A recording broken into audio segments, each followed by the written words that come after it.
no solo de los monumentos, sino de aquellos personajes que yo entiendo que la ciudad no ha sido, creo, a mi entender, muy agradecida con estos personajes, ¿no? A menudo paseamos por Cádiz y nos encontramos con montones de bustos, con montones de... y decimos, ¿quién es? ¿Y qué es lo que es? Y nadie nos preocupamos simplemente de decir, bueno, ¿quién es? ¿Qué ha hecho esta persona? ¿Qué es lo que es? Y yo, pues, como veo un monumento, ya estoy anotando y automáticamente empiezo a investigar y a estudiar quién es, por qué. Bueno, pues, este personaje, si digo el nombre lo vaya a saber todo el mundo, pero si no, pues casi nadie me habla a mí de... Bueno, es que ni incluso ni en conferencia ni nada escucho nunca hablar de don Diego Fernando Montañés. Ya le dicen a ustedes algo, ¿no? La calle Montañés. Bueno, pues resulta que este señor es el mayor benefactor que nunca jamás tuvo la ciudad de Cádiz. Este fue el más de lo más. Y nadie habla de él. Bueno, pues a este señor se le debe muchísimas obras en Cádiz. Este señor, a pesar de que no vivió en Cádiz, le dio una sorpresa a los gaditanos, porque cuando falleció dejó todo a su herencia a la ciudad de Cádiz.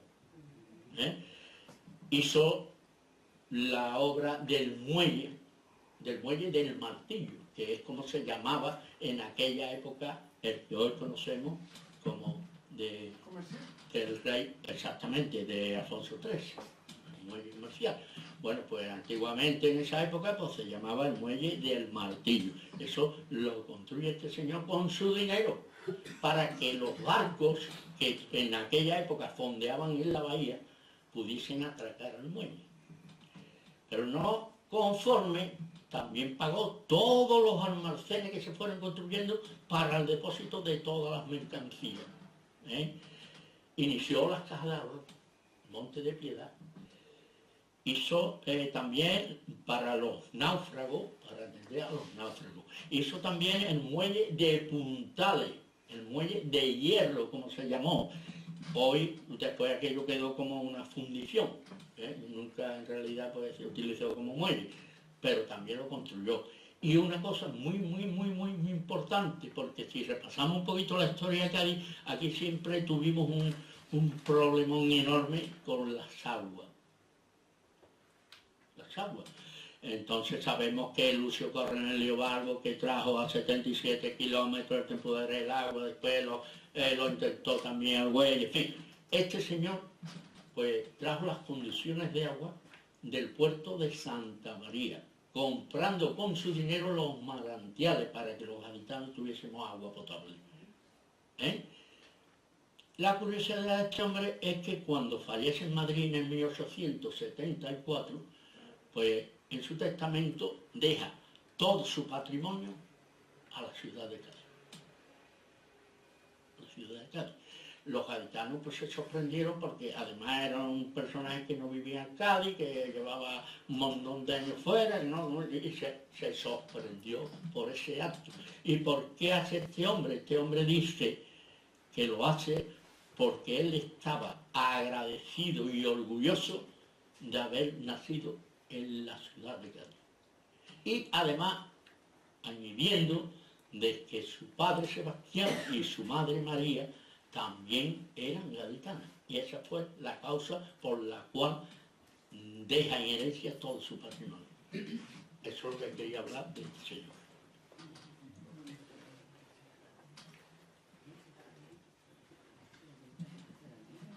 Vamos a ver, vamos a contar otra cosita y ya nos vamos.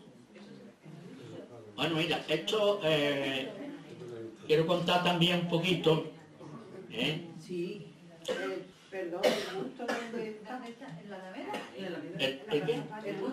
El busto se encuentra en la Plaza de las Tortugas. En la Plaza de las Tortugas, como ya que me lo ha dicho, voy a mencionarlo también, porque me vienen tantas cosas, quiero contar tantas cosas.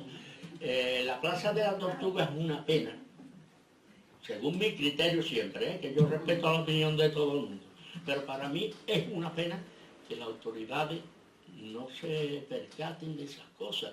Tenemos a este señor con un pequeño busto, insignificante para mí, porque es pequeñísimo, y lo tiene gracias al general Primo de Rivera, que fue el que ordenó a Carranza de que le dijera el busto, si no, no tiene nada más que la calle Montañés y a correr. Y fue el que ordenó al alcalde, don Ramón de Carranza, que le eligiera el busto. Y eso está en la Plaza de las Tortugas, tal como venimos por acá, al principio del bulevar, al principio. Otra cosa que ya dicho de la Fuente de las Tortugas es preciosa, pero también tenemos ahí un monumento que de verdad, a mí cada vez que paso me indigno, que es el triunfo de la Virgen del Rosario, que otro día podríamos hablar también qué representó y por qué se erige ese, que también tiene una gran historia, pero esa la había contado que rapidito. Bueno, eso equivale, yo siempre digo igual, equivale al cuadro de la Virgen de la Palma. Y yo digo, ¿por qué? ¿Por qué equivale? Porque yo me he inventado en mi cabeza una comparación entre la Virgen de la Palma y la Virgen del Rosario. ¿Cuál es la comparación? La comparación es la siguiente, que cuando en el 1755, con el maremoto, pues resulta de que todo lo que es el barrio de Santa María y el barrio de la Viña salen corriendo despavoridos a sus respectivos templos para pedir que sacasen a las vírgenes, sendas vírgenes, para que así a ver si apaciguaban las aguas. Bueno, yo siempre digo esto, a lo mejor erróneamente, pero yo lo digo como yo lo entiendo. Siempre en Cádiz, cualquier gaditano que le preguntemos por esto, va a decir que la Virgen de la Palma, la Virgen de la Palma, la Virgen... Pero yo no escucho ningún gaditano que diga, cuidado, que la Virgen de Rosario fue realmente la primera que salió y apaciguó las aguas. Eso no lo dicen los gaditanos, pues realmente fue así. La primera que sale fue la Virgen del Rosario. Y digo la Virgen del Rosario porque entonces no era patrona. Precisamente, si entramos en valoraciones, vemos que la Virgen de la Palma, a raíz del maremoto, se le erige un cuadro, que lo podemos ver y es el que todo el mundo hablamos en Cádiz, que está en la calle de La Palma, lo podemos ver. Pero yo digo, y en el barrio de Santa María, pues nosotros tenemos, en vez de un cuadro, pues tenemos ese monumento, el triunfo de la Virgen del Rosario. No solo por aquel acto, sino que en el 1681, 1730, había intervenido nuestra Virgen del Rosario en dos epidemias muy importantes. Más le sumamos que también sale en el maremoto. La sacan, pero también hay una diferencia, que mientras que la Virgen de la Palma la sacan en estandarte, la del Rosario sale en procesión. La sacan en procesión. Y a partir de ahí, las aguas se apaciguaron. Bueno, se le atribuye el milagro. A partir de ahí, justo a la semana, se la nombra a la Virgen del Rosario, se la nombran patrona de Cádiz a nivel del Cabildo Municipal.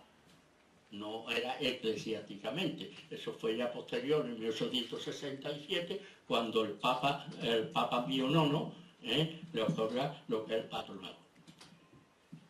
Quiero decir con esto, ese contraste, esa comparación, para mí fue mucho más importante la labor que realizó nuestra patrona que la de La Palma, siendo dos actos que lógicamente no son para despreciar ninguno de los dos, pero ¿por qué está en la opinión pública nada más que la Virgen de La Palma? Es la pregunta que yo me hago y por eso comento esto, para que los gaditanos que no lo sepan que la Virgen del Rosario es patrona precisamente por ese acto y que tiene ese monumento que se le erige conmemorativo, que también tiene una anécdota graciosa, y ya con esto voy a terminar para no aburrirlo a ustedes mucho.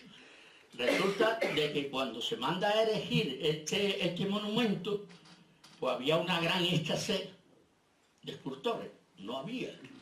Era muy difícil encontrar escultores.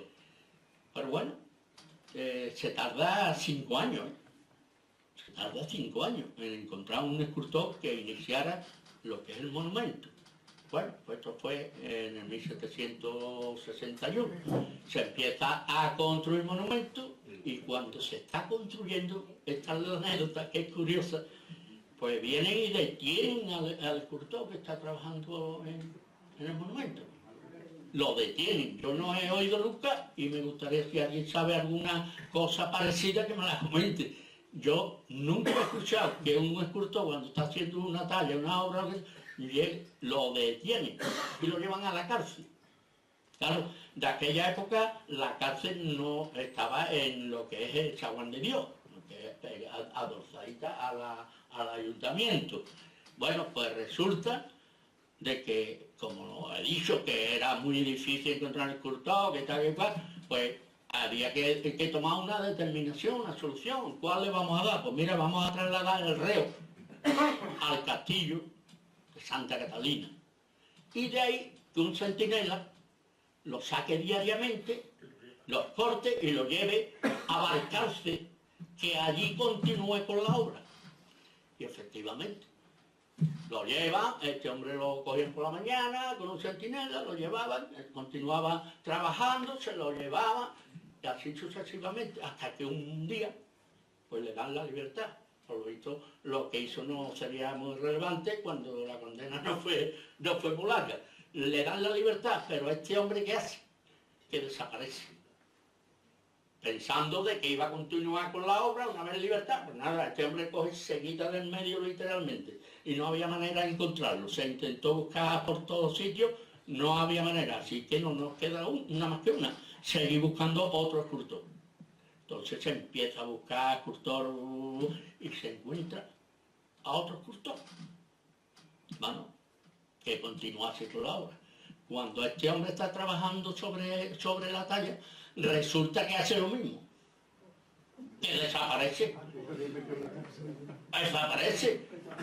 Se empieza a indagar qué ha pasado con este hombre, no había manera, igual que el otro, no se encuentra. Así que buscando por ahí, buscando y haciendo, encuentra a un tal Jacobo Báscaro, que era un genovés que estaba afincado en Jerez de la Frontera. Y es el que termina precisamente el monumento.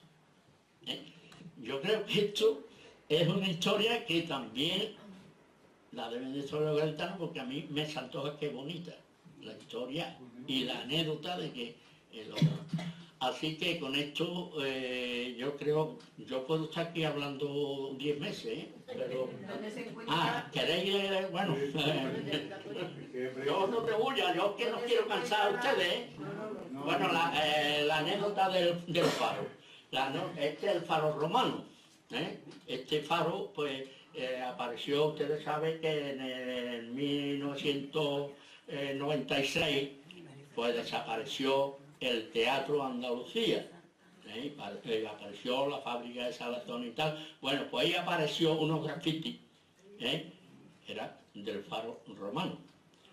¿Qué quiero contar del faro?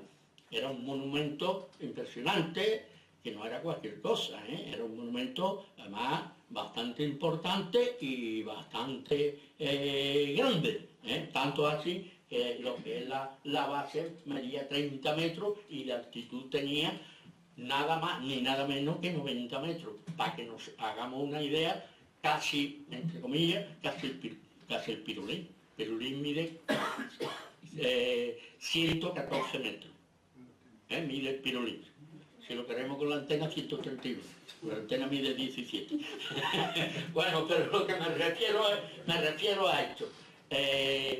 La anécdota de esto es que arriba podemos observar una figura.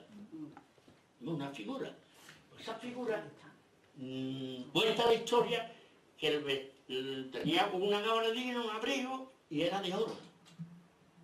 Un baño, unos dicen que era de oro, otros que un baño. Bueno, en definitiva, que eso es el faro, hay que tener en cuenta que es del siglo I a.C. Duró hasta el siglo XII, que lo derribaron ¿Y por qué derribar un monumento de estas características? Si además no estorbaba a nadie. Pues para robar el oro. Con que quiero decir con esto como anécdota que lo mismo que rateros que hay hoy que había antes.